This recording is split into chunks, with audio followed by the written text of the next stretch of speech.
interested in how people behave when getting what they need or want. They also evaluate people's choices and the consequences of those choices. These first graders in Janet Steward's class are investigating the economic concept of needs and wants and making choices at multiple intelligence centers named after characters in The Wizard of Oz. Janet is using the various intelligences as Gardner intended them to be used, as entry points for all children to become engaged in the content and to develop strengths in new areas, enabling all to achieve at higher levels. I think that it's important for first graders to understand the difference between needs and wants. I want them to realize that they do have a choice and that they may have to prioritize how they choose to spend their money, What is it?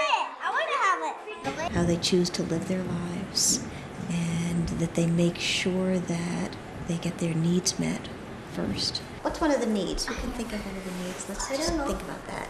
Haley, what's one of the needs? Shelter. If you don't have any shelter, can you survive?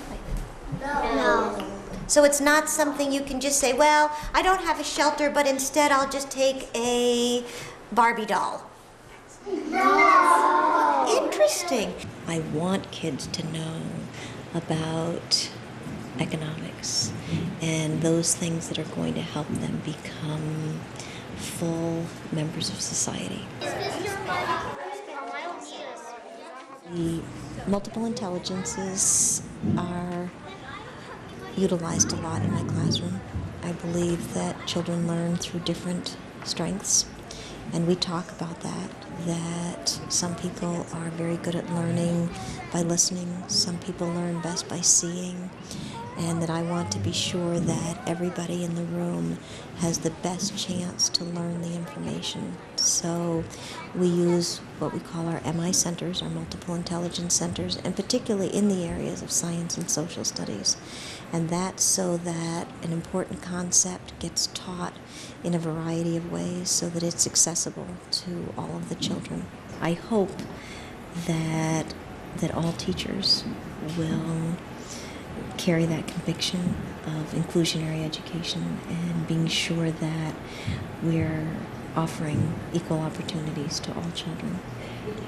The centers are named after the Wizard of Oz because I am a great Wizard of Oz fan. I tried to think of a way that they could understand about the intelligences when I was teaching them about multiple intelligences. So I used the characters that best matched the intelligence. The Tin Man who wanted a heart so that he could love people and be loved is our interpersonal center, where they work with other people and cooperate and try to be sure that everybody comes away feeling good about the product. If you are at the center where you usually need to cooperate and work with your teammates, you may head for that center. Working cooperatively in groups doesn't happen by itself, and a lot of teachers say, I couldn't do that in my class because they don't know how to work together. It's something that needs to be taught explicitly. Children don't necessarily come to school knowing how to be good cooperative group workers, and so we need to teach that. And I spend a lot of time in the beginning of the year helping them understand how to make the teamwork be successful. It's about needs and wants. The fruit, like this would go on needs, and needs are the one that you need go on this shape, and then the toy, the wants go on this one. Yeah, but we don't need a bus. We want a bus, but we don't need a bus. You need a bus if you get washed. If you need a car if you get washed or something. Okay. And what were you working on at the interpersonal center? We were working on a mobile. And what did you need to have on your mobile? Needs and wants. And this is pants for a need.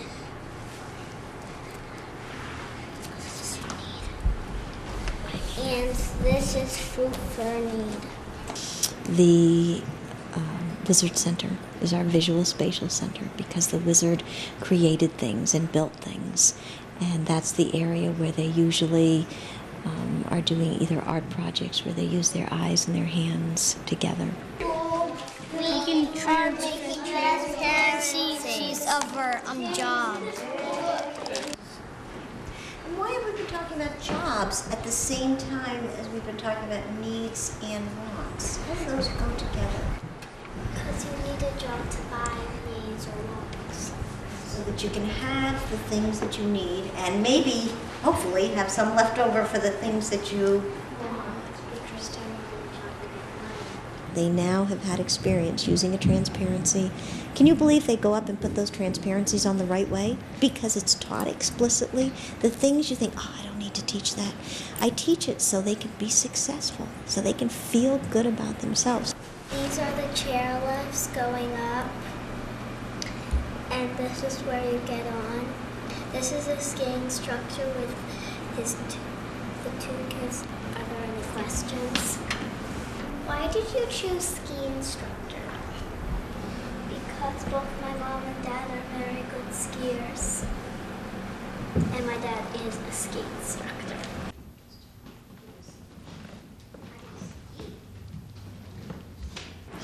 The Dorothy Center is the musical center, and that's where they make up songs, listen to music, write songs, and use their musical intelligence.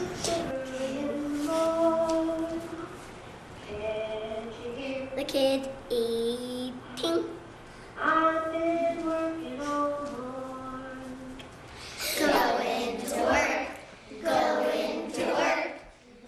Mostly, I want to teach them to be competent, brave learners, and to see those kids get up and sing individually in front of that group.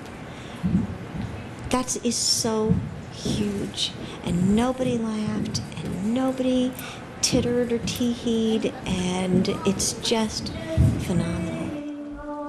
I am always amazed with what kids are able to do, and particularly utilizing the multiple intelligences gives children a chance to shine in a way that they might not in, say, a reading activity or a writing activity. The scarecrow who wanted a brain, we call this our intrapersonal center. If you are at the center where you do a lot of thinking and you usually work by yourself,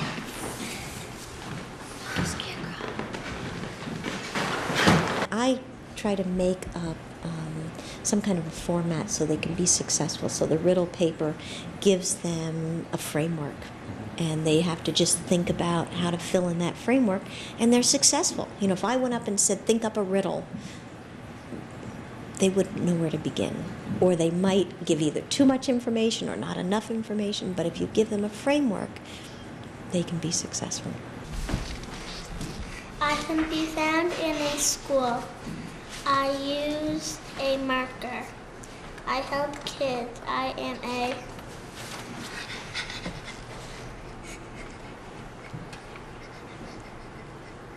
Haley teacher. You are correct. Danielle, that looks like our school. It is. Respect is the cornerstone of my room. Please show me you're ready to listen. They treat each other with kid gloves. I mean, that doesn't mean we don't have the he teased me or he did that. That sometimes happens. It's the real world, but mostly we treat each other with respect. And I love that. And the longer I teach, the more explicit I am about demanding respect, teaching respect, and being sure that it's a community of learners where they can feel safe, both with their bodies and with their hearts. The Lion Center is the bodily kinesthetic center, and we talk about the lion being very active and that they move around and they run. And in that center, we do the activities which usually require a lot of movement. If you are at the center where you use your bodies and do a lot of movement, Yes. And today they were making up a play that acted out a scenario about choices in economics. They had to solve if they wanted to buy the candy or if they wanted to give food to the animals. Hello. Hi. We need some food for my animals. They can't live without any food. Can we please have your money? Okay. Wait.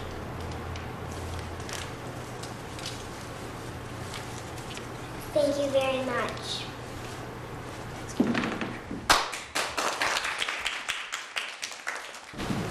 So what was the hard choice that Lindsay and Nick had to make? Give Haley their money so that she could buy food for the animals that lived at the animal shelter. And what did they have to choose between? What didn't they get to do? No choice. Buy candy. We need to teach children to be problem solvers, to be lifelong learners, to figure out how to gather information for themselves. And we need to teach the broad concepts that are going to enable them to gain the information. So I do teach a lot of problem solving. I also want them to understand that we're a community of man throughout the world, and that there are needs that everybody is entitled to have, and that as adults that they will need to feel responsible for ensuring that all people on this planet have their needs met. And then we can move from there to wants. We have been doing problems dealing with money. Money is a very difficult concept for first graders. And it's a real stretch to be able to think about making change. And so I try to think of as many opportunities to utilize money in a real sense so that it's as concrete as possible. So today we did a shopping activity where they could go to a school store and they started with 35 cents and they needed to purchase at least 3 items and figure out how much money they had spent and how much money they would have left over and make choices about what items they could purchase. So it tied in both with our math curriculum and the economics unit. When you come up to go shopping, you're going to be able to take some things from the store to your area where you're working so that you can solve the problem. When you come up, can you take one of everything in the store? No, because you don't have enough money. So you're going to have to, before you come shopping, you're going to look at this price list and you're going to think about what you can afford and what you really want. This is store. These are all the ones.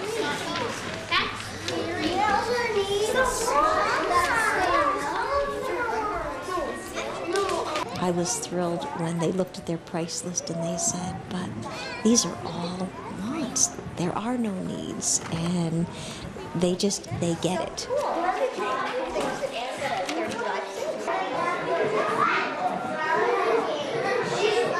We talk a lot about assessment, and they know that assessment is so that I can find out what they know and what I can do a better job of teaching them. For this unit, the discussion that we had at the end was a big piece of the assessment for me to see what they came away with, what they came into the unit with preconceived ideas, what they were able to exit with, whether they had made some changes in their assumptions. And I'm always awed and humbled by first graders and how much they do understand. When we started this, did you know there was such a big difference between needs and wants? You remember when we made that list the first day and we said, I need a car, I need a, what was something else that we thought we needed that was on that list, Lucy? Food. You thought you needed your pet. You need, oh, I almost said it. Instead we learned that you wanted. Your pet. For me, hearing them both when they're working in their small groups and when we processed as a whole group was very gratifying in terms of seeing that they had made some real deep changes in their beliefs and that they were using that to help teach other people, their families, their friends, and these will be lifelong concepts that they will carry with them. My sister, which is older than me, said, I need to go to my best friend's house. I need to go to my best friend's house. And I said, you don't need to go to your best friend's house. You want to go to your best friend's house. And she's older than me. So you were able to teach her something? I think that it is just immeasurable, the transfer to their life. And in the discussion with them today, it was wonderful to hear all of the things that have happened in their homes, with their siblings, that they have talked about, and that they carry things outside of the classroom, and it becomes part of who they are. Teaching does require a tremendous amount of organization and a tremendous amount of effort, but it is an opportunity to change the world every day. Children are the gift that we send to the future, that we never get to see the results of, but if we believe that we're giving them every opportunity that they possibly can, we're going to create the best future there is. While economics seldom register on the radar screen of many teachers, we are nonetheless affected every day by economic forces. Learning about human behavior and important forces in the world and making choices concerning those forces are important social studies concepts that can be built in the elementary years.